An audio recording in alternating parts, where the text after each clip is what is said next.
भाई बहनों, आज के इस वीडियो क्लास में आपको यह बताने की चेष्टा की जा रही है कि डीएनए को आनुवंशिक पदार्थ की मान्यता के बारे में, अर्थात डीएनए को आनुवंशिक पदार्थ की मान्यता कैसे प्राप्त हुई।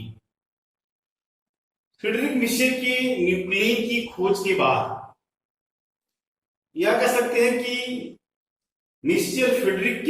फ्रेडरिक मिशेल के न्यूक्लिक अम्ल अर्थात न्यूक्लियन की खोज से पहले वैज्ञानिकों में यह धारणा थी कि आनुवंशिक पदार्थ प्रोटीन होती है और आनुवंशिक पदार्थ प्रोटीन ही है। परंतु जब फ्रेडरिक मिशेल की न्यूक्लियन की खोज हो गई तब यह विवाद उत्पन्न हो गया कि आनुवंशिक पदार्थ प्रोटीन है या न्यूक्लियन है अर्थात न्यूक्लिक एसिड है अर्थात डीएनए। इस संबंध में बहुत सी खोज हुई, फिर भी 19वीं सदी के दूसरे दशक के बाद अर्थात 1928 ईस्वी में ग्रिफिथ और अन्य वैज्ञानिकों के विभिन्न खोजों के बाद इस पर तमाम खोजें हुई कि आनुवंशिक पदार्थ प्रोटीन होगी या न्यूक्लिक अम्ल होगा। इसी की मान्यता देने के लिए विभिन्न प्रयोग किए गए। उन प्रयोगों में ग्रिफिथ के प्रयोग, ओसवाल्ड एवरी के प्रयोग और अंत में हर्शे तथा चेस के प्रयोग आते हैं। अंत में हर्शे तथा चेस के प्रयोग ने सिद्ध कर दिया कि आनुवंशिक पदार्थ डीएनए ही है, प्रोटीन नहीं होती है। और उनके खोज से, उनके प्रयोग से यह विवाद समाप्त हो गया कि आनुवंशिक पदार्थ डीएनए ही होता है। तो इन विवादों को समाप्त करने के लिए अर्थात डीएनए ही आनुवंशिक पदार्थ है, इसकी मान्यता के लिए जो प्रथम तर्क दिया गया वो ग्रिफिथ के प्रयोग थे। ग्रिफिथ के प्रयोग में इन्होंने निमोनिया उत्पन्न करने वाले अर्थात फुफ्फुसदाह रोग को उत्पन्न करने वाले न्यूमोकोकाई नामक जीवाणु होते हैं, बैक्टीरिया कहते हैं। इनकी दो जातियां हैं, स्ट्रेप्टोकोकस प्यूमोनाई, स्ट्रेप्टोकोकस निमोनी और डिप्लोकोकस निमोनी, अलग अलग जातियां होती हैं। ये बैक्टीरिया जो होते हैं जो फुफ्फुसदाह उत्पन्न करते हैं, ये बैक्टीरिया दो प्रकार से होते हैं। एक तो कैप्सुलेटेड बैक्टीरिया होते हैं अर्थात खोलयुक्त होते हैं और स्मूथ होते हैं। कैप्सुलेटेड अर्थात कवरयुक्त और स्मूथ को हम यस टाइप से दर्शाते हैं, यस टाइप से। और एक दूसरे होते हैं जो कैप्सुलेटेड नहीं होते हैं लेकिन खुरदरे होते हैं, उन्हें हम आर टाइप से दर्शाते हैं, आर टाइप से। तो दो प्रकार के होते हैं, एक यस टाइप, आर टाइप। इसी में जो यस टाइप होता है वह निमोनिया के लिए अर्थात निमोनिया दायक होता है, निमोनिया के लिए उत्तरदायी होता है। और जबकि जो आर टाइप का बैक्टीरिया होता है, जीवाणु होता है, वह निमोनिया के लिए उत्तरदायी नहीं होता है। वैज्ञानिक ग्रिफिथ ने क्या किया अपने प्रयोगों में, इन्होंने निमोनिया के लिए चूहों के लिए घातक अर्थात रोगजनक जीवाणु बैक्टीरिया को हीट किल किया अर्थात उसको गर्म करके उसको निर्जीव कर दिया और इतना गर्म किया कि उसका आनुवंशिक पदार्थ अर्थात डीएनए को छोड़ करके और सब नष्ट हो गए। उन्होंने इसे heat kill smooth pneumonia with capsules अर्थात यस टाइप आर टाइप के जो स्मूथ था, ये इसको जो है वो यस टाइप को, स्मूथ टाइप को क्या किया कि इसको जो है चूहे में प्रवेश करा दिया, मरे हुए निर्जीवी कैप्सूल उसको बैक्टीरिया को। रिजल्ट क्या है कि चूहा जो है वह फुफ्फुसदाह से ग्रसित नहीं हुआ और सर्वाइव करता रहा अर्थात जिंदा रहा, मर नहीं। दूसरे प्रयोग ने क्या किया, लिव वायुलेंट अर्थात जीवित और घातक, यही बैक्टीरिया यहां मरा हुआ है, गर्म करके हीट किल कर दिया गया है, यहां इसको जो है जीवित घातक उस बैक्टीरिया स्मूथ न्यूमोनाई को अर्थात बैक्टीरिया को जो कैप्सूल ट्यूब था चूहे में जब प्रवेश कराया गया तो चूहे को जो है निमोनिया हो जाती, चूहा मर जाता है, माउस डाइज। फिर आगे इसी प्रयोग में फिर तीसरे प्रयोग क्या किया, लिव नॉन वायरुलेंट अर्थात जीवित और अरोगजनक अर्थात जो घातक नहीं था उस रफ न्यूमोनाइकोकस कोकाई को जो कैप्सूल नहीं था अर्थात आर टाइप का था, रफ था, उसको माउस में प्रवेश कराया तो माउस जो है वह जिंदा रहा, जीवित रहा। फिर उन्होंने क्या किया कि इस मरे हुए किल्ड अर्थात निर्जीव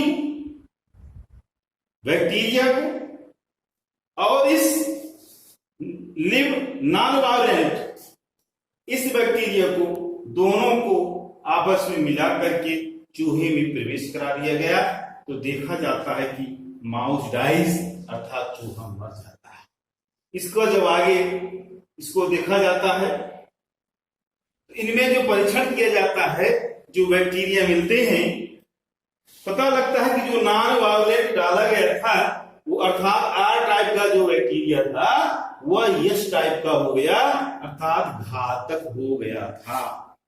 तो यहां ये सिद्ध किया गया कि जो बैक्टीरिया निमोनिया के लिए अर्थात रोगजनक बैक्टीरिया थी उनकी जो आनुवंशिक अर्थात डीएनए थे, क्योंकि यहां इसको किल कर दिया गया था, उसकी प्रोटीन को नष्ट कर दिया गया था, केवल डीएनए ही था और वह डीएनए जो है इस अरोगजनक बैक्टीरिया के शरीर में प्रवेश करके और उसको घातक बना दिया। इस प्रकार से इनके प्रयोगों से सिद्ध होता है कि रोग जो आनुवंशिक पदार्थ थी अर्थात जो आनुवंशिक जेनेटिक मटेरियल का जो ट्रांसफॉर्मेशन किया गया यहाँ पे जो है वो अर्थात परिवर्तन हो गया। क्या परिवर्तन हुआ? जेनेटिक मटेरियल का परिवर्तन हो गया। तो डीएनए ही था इसका जो है इसके डीएनए को परिवर्तित कर दिया और यहाँ पे चूहा ये मर जाता है। इनके प्रयोगों से सिद्ध होता है कि आनुवंशिक पदार्थ जो है वो डीएनए ही है, प्रोटीन नहीं। आज की इस वीडियो में इतना ही, आगे फिर बताएं। धन्यवाद। अभी डीएनए को आनुवंशिक पदार्थ की मान्यता के संबंध में ग्रिफिथ के प्रयोग से दर्शाया गया, सिद्ध करने का प्रयास किया गया कि नहीं डीएनए ही आनुवंशिक पदार्थ है। इसी संबंध में ओसवाल्ड एवरी ने 1932 में प्रयोग किया अर्थात ग्रिफिथ के प्रयोग को दोहराया और फिर अपने सहयोगियों मैककार्टी एंड मैकलियोड 1944 के साथ प्रयोगों को और आगे किया। इन्होंने देखा कि निमोकोकस बैक्टीरिया की एक जाति अर्थात एक स्पीसीज जो स्ट्रेप्टोमाइसिन की प्रतिरोधक थी, रेजिस्टेंस था। तब तो कहने का यह है कि स्ट्रेप्टोमाइसिन के अगेन या निमोकोकस कार्य कर लेती थी, इससे वह मरती नहीं थी। यह बैक्टीरिया जो है स्ट्रेप्टोमाइसिन से मरती नहीं थी, नो डिस्ट्रॉयर्स टाइप होती। इसके डीएनए को निकाल करके जब ऐसी निमोकोकस बैक्टीरिया जो स्ट्रेप्टोमाइसिन से नष्ट हो जाती थी अर्थात नो रेजिस्टेंस विथ स्ट्रेप्टोमाइसिन, तब तो कहने का यह है कि ऐसी निमोकोकस बैक्टीरिया जिसमें स्ट्रेप्टोमाइसिन की प्रतिरोधक क्षमता नहीं थी के साथ जब मिला दिया गया तो देखा जाता है कि अर्थात संवर्धन, मिलाने का मतलब यहाँ पर संवर्धन किया जा रहा है। यहाँ पर ऐसी बैक्टीरिया जो स्ट्रेप्टोमाइसिन से रेजिस्टेंस थी उसका संवर्धन करके उसके डीएनए को निकाल करके ऐसी बैक्टीरिया जो बैक्टीरिया निमोकोकस जो स्ट्रेप्टोमाइसिन से नष्ट हो जाती थी इसका संवर्धन करके उस डीएनए से मिलाया गया तो देखा गया कि निमोकोकस की वो बैक्टीरिया जो रेजिस्टेंस नहीं थी परिवर्तित हो गई अर्थात निमोकोकस की वो बैक्टीरियाएं जिनका डीएनए स्ट्रेप्टोमाइसिन के प्रति संवेदनशील था अर्थात नष्ट हो जाती थी, उनकी डीएनए में चेंजेस परिवर्तन हो गए किसके प्रति, स्ट्रेप्टोमाइसिन से। अर्थात अब ये स्ट्रेप्टोमाइसिन देने पर नष्ट नहीं होती हैं। तो कहने का तात्पर्य यहाँ पर ये है, ये सिद्ध होता है कि आनुवंशिक पदार्थ क्या है, डीएनए ही है। यहाँ पर क्या होता है, जेनेटिक ट्रांसफॉर्मेशन अर्थात परिवर्तन या रूपांतरण हो जाता है। अर्थात यहाँ पर जो है स्ट्रेप्टोमाइसिन के द्वारा नष्ट न होने वाले डीएनए से स्ट्रेप्टोमाइसिन से नष्ट होने वाले डीएनए में, अर्थात जो डीएनए अर्थात अमोनिया जो स्ट्रेप्टोमाइसिन से नष्ट हो जाता था वह डीएनए परिवर्तित हो गया किस प्रकार के डीएनए में, जो स्ट्रेप्टोमाइसिन से नष्ट नहीं होता था। इसी प्रकार से इसी में जो है अल्फ्रेड मिर्स्की जो है 1949 में जो है इन्होंने बताया कि जो सोमैटिक सेल्स होते हैं उनकी सभी कोशिकाओं में एक समान अर्थात बराबर के डीएनए पाए जाते हैं। अर्थात जो गुणसूत्र होते हैं वो एक समान होते हैं, जबकि जो गैमेटिक सेल्स होती हैं उनमें जो गुणसूत्र होते हैं वो आधे होते हैं, अर्थात सोमैटिक के जस्ट हाफ। अब इसी में और आगे बढ़ते हुए हर्ष तथा चेस के 1952 के प्रयोगों ने यह सब धारणा ही समाप्त कर दिया कि डीएनए आनुवंशिक पदार्थ है या प्रोटीन। उन्होंने सिद्ध कर दिया कि आनुवंशिक पदार्थ जो है वो प्रोटीन नहीं है बल्कि डीएनए है। इन्होंने अपने रेडियो एक्टिव प्रयोगों में क्या किया, रेडियो एक्टिव ट्रेसर टेक्निक का प्रयोग किया। रेडियो एक्टिव ट्रेसर टेक्निक में इन्होंने क्या किया, इसेरिया कोलाई जो आपका जीवाणु बैक्टीरिया है इसके बैक्टीरियोफेज वायरस इसमें प्रविष्ट कराया। ये बैक्टीरियोफेज वायरस ऐसे वायरस होते हैं जो जीवाणु को अटैक करते हैं। इन्होंने देखा कि बैक्टीरियोफेज वायरस का केवल डीएनए ही ई कोलाई अर्थात कोलाई में प्रवेश करता है, जब इसका जो खोल होती है अर्थात प्रोटीन होती है, कवर होती है, वो प्रवेश नहीं करती है, बाहर ही रह जाती है। इनके प्रयोगों से यह भ्रम हमेशा हमेशा के लिए समाप्त हो गया कि आनुवंशिक पदार्थ प्रोटीन है। नहीं, आनुवंशिक पदार्थ प्रोटीन नहीं बल्कि आनुवंशिक पदार्थ डीएनए है।